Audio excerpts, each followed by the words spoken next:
புரட்சி தலைவர் எம்ஜிஆர் அரசியலில் நுழைந்து தேர்தலில் வெற்றி பெற்று முதல்வரானதும் சினிமாவில் நடிப்பதை நிறுத்திவிட்டார். அதே சமயம் சினிமா சம்பந்தப்பட்ட நிகழ்வுகளில் தவறாமல் கலந்து கொண்டு தன்னை வாழ வைத்த சினிமாவிற்கு தொடர்ந்து பெருமை சேர்த்து வந்தார். அப்போது எம்ஜிஆருக்கு டாக்டர் பட்டம் வழங்கப்பட்டிருந்த சமயம். அதற்காக திரைப்பட கலைஞர்கள் எல்லாம் ஒன்று கூடி ஒரு பாராட்டு விழா எடுத்தனர். இப்போது நேரு ஸ்டேடியம் இருக்கும் இடம் அப்போது காலி இடமாக இருந்தது. அங்கே மிகப்பெரிய அரங்கம் போடப்பட்டு அங்குதான் எம்ஜிஆருக்கான பாராட்டு விழா பிரம்மாண்டமாக நடைபெற்றது. பாரதி ராஜா, பாக்யராஜ், டி ராஜேந்தர் என்று எம்ஜிஆர் மீது மரியாதை கொண்ட அனைவரும் வந்து மனதார வாழ்த்தினார்கள். நடிகை ரேவதி உட்பட பலர் நடனம் ஆடினார்கள். இந்த விழா நடப்பதற்கு 2 தினங்கள் முன்பு அடையாறு பார்க் ஷெரட்டன் ஹோட்டலில் சின்னதாக ஒரு ஃபங்க்ஷன் நடைபெற்றது. அங்கேயும் திரையுலக பிரபலங்கள் குவிந்திருந்தார்கள். புரட்சி தலைவர் எம்ஜிஆர் அப்போது முதல்வர் என்பதால் இதுபோன்ற ஹோட்டல் நிகழ்ச்சிக்கெல்லாம் வரமாட்டார் என்கிற நினைப்பில் ஜெய்சங்கர் உள்ளிட்ட ஒரு சில நடிகர்கள் ஹோட்டலில் ட்ரிங்க்ஸ் சாப்பிட்டுக் கொண்டிருந்தார்கள். அந்த சமயத்தில் எதிர்பாராத விதமாக திடீரென்று புரட்சி தலைவர் அங்கே வந்துவிட்டார். அந்த சமயத்தில் இலங்கை பிரச்சனை உச்சத்தில் இருந்ததால் அவர் கருப்பு உடையில் வந்திருந்தார். அவர் வந்ததுமே அனைவருமே அவருடன் சேர்ந்து படம் எடுத்துக்கொள்ள விரும்பினார்கள். ஜெய்சங்கர் மட்டும் ட்ரிங்க்ஸ் அடித்திருந்ததால் வாடை காட்டி கொடுத்து விடுமே என நினைத்து எம்ஜிஆரிடமிருந்து தூரத்திலேயே நின்று விட்டார். அப்போது ஒவ்வொரு திரைப்பட கலைஞர்களாக வரிசையில் வர அவர்கள் தோள் மீது கை போட்டு போட்டோவுக்கு எம்ஜிஆர் போஸ் கொடுத்தார்.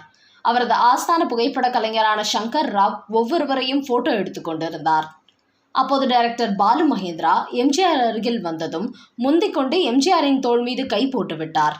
அவர் தோளில் கை போட்ட அடுத்த நிமிடமே பட்டென்று எம்ஜிஆர் அவரது கையை தட்டிவிட்டார்.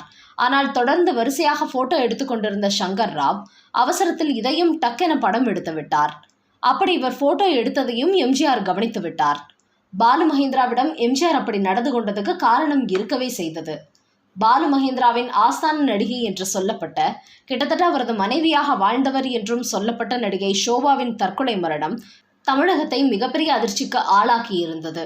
இன்னும் சில பேர் நடிகை ஷோபா பாலு மகேந்திராவால் தான் கொலை செய்யப்பட்டார் என்றும் கூட பேசப்பட்ட நேரம் அது. அதனால் போலீசாரின் சந்தேக வளையத்தில் தான் பாலு மகேந்திரா அப்போது இருந்தார். அந்த சமயத்தில் எம்ஜிஆர் முதல்வர் என்பதால் இந்த வழக்கிலிருந்து தப்பிக்க அப்படி எம்ஜிஆரின் தோள் மீது கை போட்டு அவருக்கு நெருக்கமானவராக காட்டிக்கொள்ள இப்படி போட்டோ எடுக்க நினைத்திருக்கிறார் பாலு மகேந்திரா என்று அப்போது பலரும் முணுமுணுத்தனர். எம்ஜிஆர் எவ்வளவு பெருந்தன்மையாக எல்லோருடைய தோளிலும் கை போட்டு போட்டோ எடுக்கிறார், அதற்காக அவர் தோளிலேயே கை போடலாமா என்று பலர் பாலு மகேந்திராவை அதன் பிறகு சத்தம் போட்டனர். அந்த விழா முடிந்த அன்று இரவு 11 மணிக்கு அந்த புகைப்பட கலைஞர் சங்கர் ராவ் வீட்டு கதவு தட்டப்பட்டது. அங்கே ஜேபிஆர் நின்று கொண்டிருந்தார். உடனே சங்கர் ராவ், என்ன சார், தலைவர் நெகட்டிவ் ரோலை எல்லாம் வாங்கி கொண்டு வர சொல்லி விட்டாரா என்று கேட்டார்.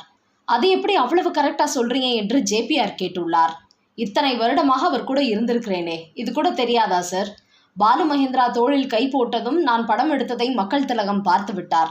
நிச்சயம் பிலிம் ரோலை வாங்கிக் கொள்வார் என்று தெரியும் என சொல்லிவிட்டு அனைத்து பிலிம் ரோல்களையும் ஜேபிஆரிடம் கொடுத்தார் சங்கர். அதை வாங்கி கொண்டதும் தலைவர் கொடுக்க சொன்னார் என்று ஒரு கவரை சங்கரிடம் கொடுத்துள்ளார் ஜேபிஆர். அந்த கவரை பிரித்து பார்த்தால் அதில் 1000 ரூபாய் இருந்தது. அது சங்கரின் உழைப்புக்கான சன்மானம்.